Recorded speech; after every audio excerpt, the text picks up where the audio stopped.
왜 이것밖에. 한 여행자가 북아프리카 알제리 사막을 여행하다가 길을 잃었다.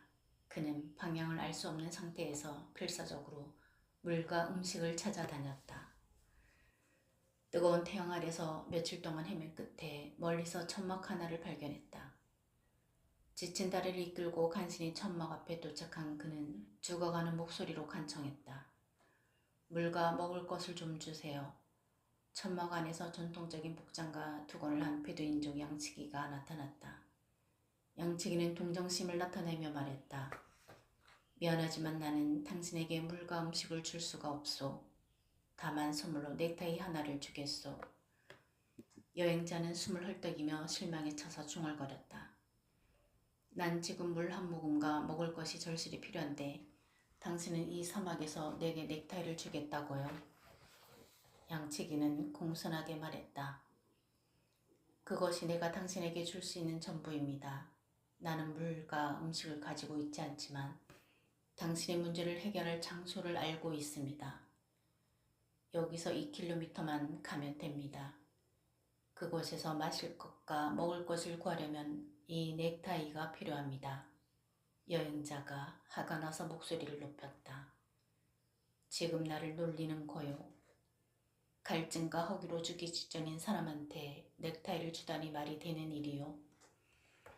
여행자는 넥타이를 바닥에 집어던지고 마지막 죽을 힘을 다해 2km 떨어진 다른 천막을 향해 기어갔다.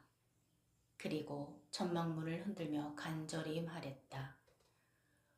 마실 물과 음식 좀 부탁합니다. 그러자 또 다른 베두인족 양치기가 천막 안에서 모습을 나타냈다.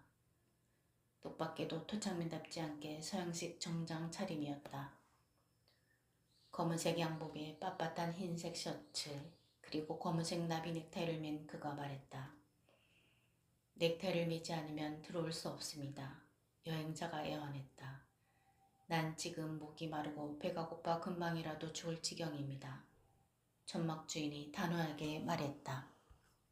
넥타이를 매지 않으면 불가능합니다. 그것이 내가 정한 이곳의 규칙입니다. 실제로 나는 2km 사방에 있는 양치기들에게 물과 음식이 필요한 길 잃은 사람이 나타나면 넥타이를 주라고 지시해 놓았습니다. 만약 당신이 그 넥타이를 받았다면 안으로 들어올 수 있었을 겁니다. 그것이 내 천막 안으로 초대되어 물과 음식을 제공받기 위한 조건입니다. 우리는 곧바로 자신이 원하는 목적지에 도착하기를 원한다. 하지만 과정을 거치지 않는다면 어떻게 길 끝의 아름다움에 도착할 수 있겠는가? 모든 작가들이 진정한 작가가 되기 전에 묘한의 작품을 수없이 완성해야 하고 모든 새가 우아하게 활공할 수 있기 전에 어설픈 날개를 파닥여야 하듯이 20대 초반에 나는 부산에서 잠시 지낸 적이 있는데 용두산 공원이나 부산역 앞에서 거의 노숙을 했다. 배가 고파 아르바이트 할 곳을 찾던 중 전봇대에 붙은 광고지를 보고 찾아간 곳이 나프탈린 파는 업체였다. 가방에 좀약을 한가득 넣고 집집마다 다니며 초인종을 누르는 행상이었다. 문제는 지독한 냄새였다. 어렸을 때부터 후각신경이 지나치게 예민해 생멸치 냄새만 맡고도 경기를 일으킨 적이 있는 나에게 좀약 냄새는 좀벌레를 퇴치하기 전에 내 영혼을 먼저 혼절시키기에 부족함이 없었다. 결국 몇 봉지 팔지도 못하고 그만둬야 했다. 지금도 옷장 안에서 좀약 냄새를 맡으면 그때의 일이 생각나고 냄새에 절어 비틀거리던 골목들이 떠오른다. 그 다음에 얻은 아르바이트는 남포동 번화가 한복판에서 고깔 모자를 쓰고 떠먹는 아이스크림을 파는 일이었다. 알록달록한 모자를 쓴 장발의 문학 청년을 상상해보라. 부산 출신이 아는 시인이 지나가다가 나를 알아보았을 때의 기분을. 당시 내가 누린 특권은 부산 진역에서 불신 검문하던 경찰이 자신의 학교 후배인 나를 알아보고 역 앞 작은 하단의 잔디밭에서 잠을 잘 수 있게 배려해 준 것. 그리고 글을 쓸 수 있도록 다른 불황아들이 접근하지 못하게 막아준 것이었다. 그러나 잡초 사이로 슬금슬금 기어오는 지 형상의 절망을 막아주지는 못했다. 신은 대체 누구이길래 나에게 이토록 지독하게 구는 것일까? 이것은 마법이 책 몇 페이지에 해당하는 것일까? 혹시 나머지 페이지가 찢겨져 나간 것은 아닐까? 페르시아의 시인 젤랄루딘 루미는 썼다. 이 문제 많은 세상을 인내심을 가지고 걸으라. 중요한 보물을 발견하게 되리니 그대의 집이 작아도 그 안을 들여다보라.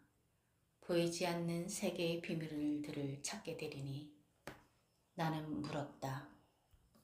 왜 나에게 이것밖에 주지 않는 거죠? 한 목소리가 대답했다. 이것만이 너를 저것으로 인도할 것이기 때문이다. 우리는 신에게 삶에게 묻곤 한다. 왜 나에게는 이것밖에 주지 않는 거지?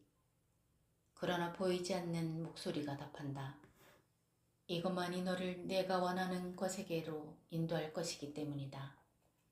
그 속삭임을 듣지 못할 때 우리는 세상과의 내적인 논쟁에 시간을 허비한다. 다른 사람들이 당신의 여행을 이해하지 못하는 것은 당연한 일이지만 스스로가 자신의 여행을 이해하지 못하는 것은 불행한 일이다. 자신이 결코 팔을 갖지 못하리라는 사실을 받아들이는 순간 새의 몸에서 날개가 돋아나기 시작했다고 한다. 어느 비오는 날 로스앤젤레스에 사는 한 청년이 히치하이크를 해서 샌프란시스코에 가기를 원했다. 비를 맞으며 몇 시간을 기다려도 다른 도시로 가는 차들만 지나갈 뿐이었다. 마침내 청년은 신에게 기도했다. 하느님, 제발 샌프란시스코에 갈 수 있게 도와주세요.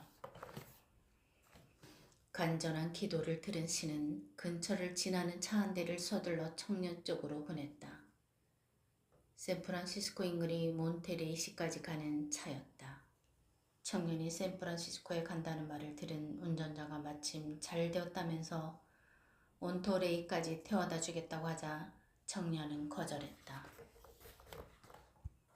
자신의 목적지는 샌프란시스코이지 도중의 몬테레이가 아니라는 것이었다.